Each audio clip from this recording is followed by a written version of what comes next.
tous pour ce nouveau tutoriel sur WordPress Channel. Aujourd'hui nous aborderons la redirection 301. La redirection 301 qui consiste très simplement à rediriger le trafic de votre ancien site web vers votre nouveau. Donc en somme, il s'agit de rediriger un ancien nom de domaine vers un nouveau nom de domaine, très simplement en suivant les recommandations de Google. Donc d'un point de vue référencement, tout sera parfait. Donc rendez-vous sur Google Outils pour les webmasters. Vous devez connaître cette adresse, je le pense, c'est la plus importante pour Google après Analytics. Donc connectez-vous avec votre compte Google.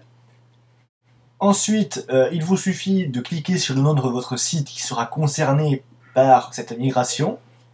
Dérouler configuration du site, puis cliquer sur changement d'adresse. Là, Google nous indique pas à pas les étapes les plus importantes, disons, pour changer d'adresse. Donc premièrement, vous pouvez lire les consignes pour configurer votre changement d'adresse. Bon, c'est pour information. La seconde étape, c'est celle qui va nous intéresser, c'est la mise en place de la redirection 301. Et bien après, les troisième et quatrième étapes consistent à réinscrire le site dans les outils de Google. Donc pour mettre en place une redirection 301, c'est très simple. Mais encore faut-il savoir comment faire. Donc ouvrez le notepad de votre choix. Moi je prends TextEdit sous Mac. Vous pouvez très bien prendre Notepad sous Windows, bloc-notes de votre choix. Convertissez ensuite au format texte. Voilà. Et là vous allez saisir un texte tout simple. Redirect, espace, 301, espace. Là vous allez saisir un slash pour dire que tout le domaine actuel sera redirigé. Ensuite, vous saisissez l'adresse, commençant par HTTP, par exemple, du nouveau nom de domaine. Voilà, donc en gros, redirection 301, ancien domaine, donc l'intégralité, vers le nouveau. Une fois que vous êtes sûr de votre nom de site, vous enregistrez le tout, et vous l'intitulez .htaccess, 2C2S, et vous n'utilisez pas l'extension texte. Là, vous laissez UTF. Donc, enregistrez et vous dites utiliser le point sous macOS.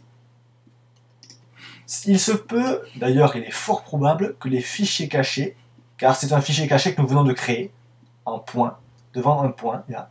Donc c'est un fichier caché. Le problème sous macOS, c'est que vous ne verrez pas ces fichiers cachés. Donc pour les afficher, rendez-vous sur le lien que je vous ai fourni dans l'article. Pour les utilisateurs de Windows, vous devrez passer par les propriétés, les options de dossier. Donc une fois que vos fichiers cachés s'affichent, vous sélectionnez ce fichier, puis vous lancez votre client FTP favori. Le mien, c'est CyberDuck, mais il y a aussi FileZilla qui est très bon. Ensuite, vous vous connectez sur votre ancien nom de domaine. Par exemple, le mien, c'est mairisblog.com. J'avais créé un fichier htaccess qui servait à rediriger vers protots.net. Donc, il est déjà présent.